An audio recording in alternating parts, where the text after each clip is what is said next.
అంటే ఈయన రాజకీయ సిస్టమ్ చూడండి.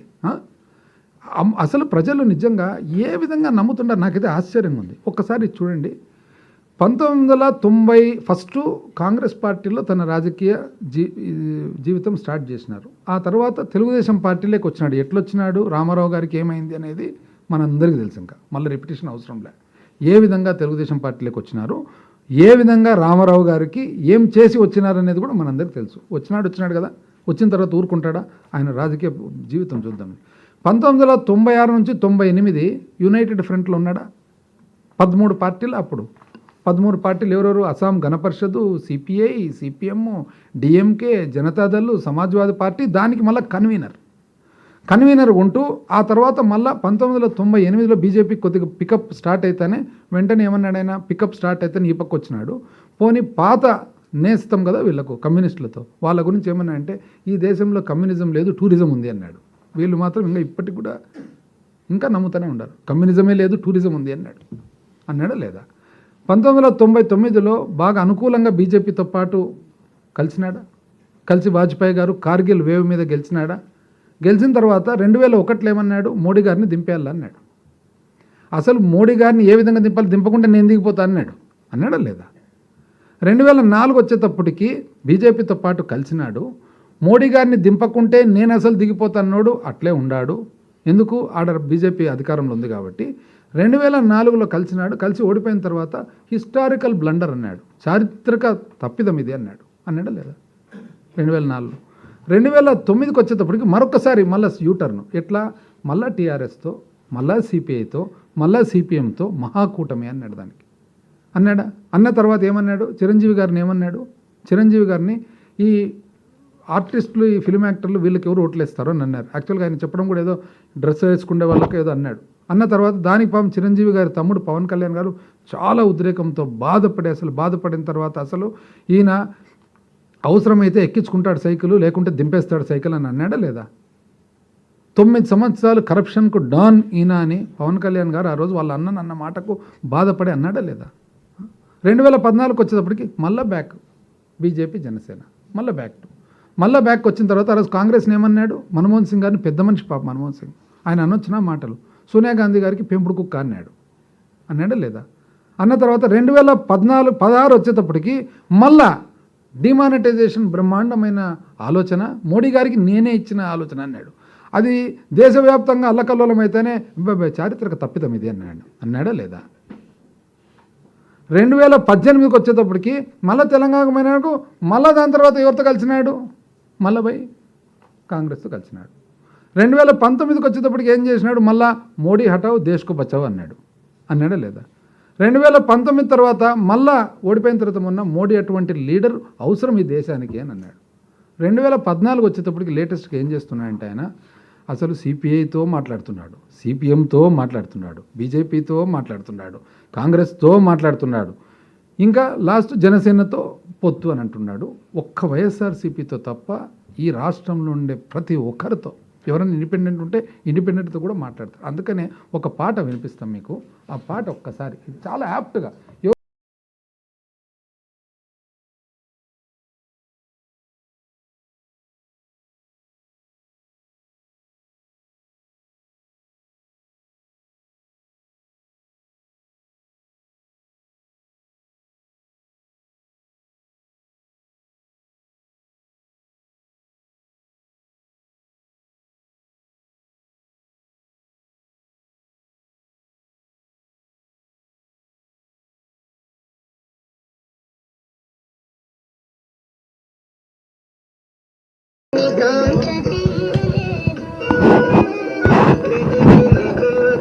హృదయములో కదలిని మిల్చిన తెలుదాచెను వేదికలెక్కెను వాదము చేసెను. అర్థాలు చాలా బాగుంది. జ్ఞానమే మేలని బోధలు చేసెను. మనిషి మారలేదు, అతని బాధ తీరలేదు. భాషను మార్చెను, మోసమునే తెలు, తలనే మార్చెను. అయినా మనిషి మారలేదు, అతని కాంక్ష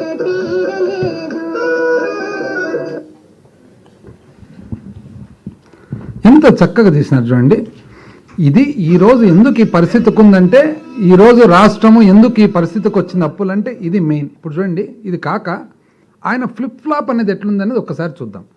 ఈయన మనసులో మాట అని ఒక బుక్ రాసినాడు, అందరికీ తెలుసు కదా. మంచి ప్రాయంలో ఉన్నప్పుడు చాలామంది పెద్ద పెద్ద మేధావులతో అంతా కలిసి దాంట్లో ఏమేమి ఆయన మనసులో ఏముంది మాట. ఎందుకంటే ఈరోజు ఉద్యోగస్తులు ఆయన చెప్పేది వింటున్నారు, నిరుద్యోగస్తులు ఆయన చెప్పేది వింటున్నారు, అడపా రైతులను టెంప్ట్ చేస్తున్నాడు. కానీ ఆయన మనసులో ఏముంది మాట అనేది ఒకసారి చూద్దాం. ఏమన్నాడు ఆయన? Page number 117. మనకు అవసరమైన దానికంటే ఎక్కువ మందిని పనిలో పెట్టుకుంటున్నాం. ఇది బాగా ప్రభుత్వ ఉద్యోగులందరూ బాగా వినాలి. ఇది చాలామంది అసలు మర్చిపోయేదానికి ఉంది. దాని తర్వాత 119 పేజు.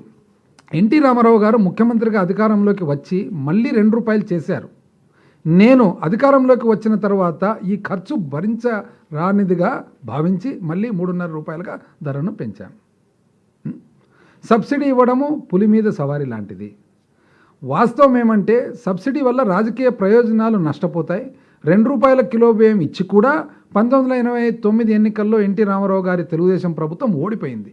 కొంత ధర పెంచినప్పటికీ సబ్సిడీని కొనసాగించిన కాంగ్రెస్ ప్రభుత్వం 1994 ఎన్నికల్లోనూ ఓడిపోయింది.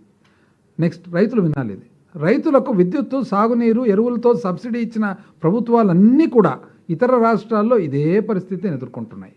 ఇవాళ రైతులకు ఉచిత విద్యుత్తునిస్తున్న రాష్ట్రాలు కొన్ని దేశంలో ఉన్నాయి. రైతులకు ఉచిత విద్యుత్ ఇస్తామని వాగ్దానం చేసిన అకాలీదళ్ ప్రభుత్వం లోక్సభ ఎన్నికల్లో పరాజయం పాలైంది.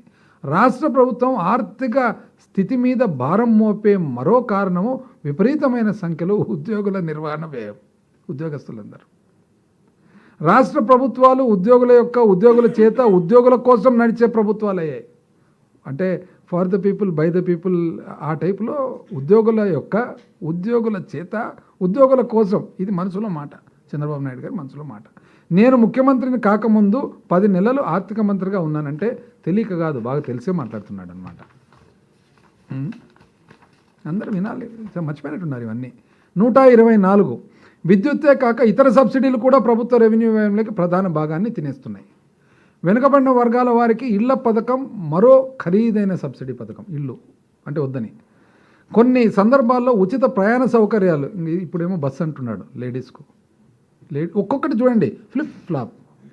అసలు ఇప్పుడు ఏమంటున్నాడు? కొన్ని సందర్భాల్లో ఉచిత ప్రయాణ సౌకర్యాలను రాష్ట్ర రోడ్డు రవాణా సంస్థలు విద్యార్థులకు, వికలాంగులకు, స్వాతంత్ర సమరయోధులకు కూడా వద్దంట. ఈవెన్ వాళ్ళకు కూడా, ప్రస్తుత ప్రజాప్రతినిధులకు, జర్నలిస్టులకు మీకు కూడా అందిస్తుంది. వీటి ఖర్చు ప్రభుత్వానికి ఏడాది 4-5 కోట్ల రూపాయలుగా, ఏపీఎస్ఆర్టీసీకి ఏడాది 74 కోట్ల రూపాయలుగా. ఇది ఆర్టీసీ లెక్కలు తారుమారు చేస్తుంది. Please subscribe .news.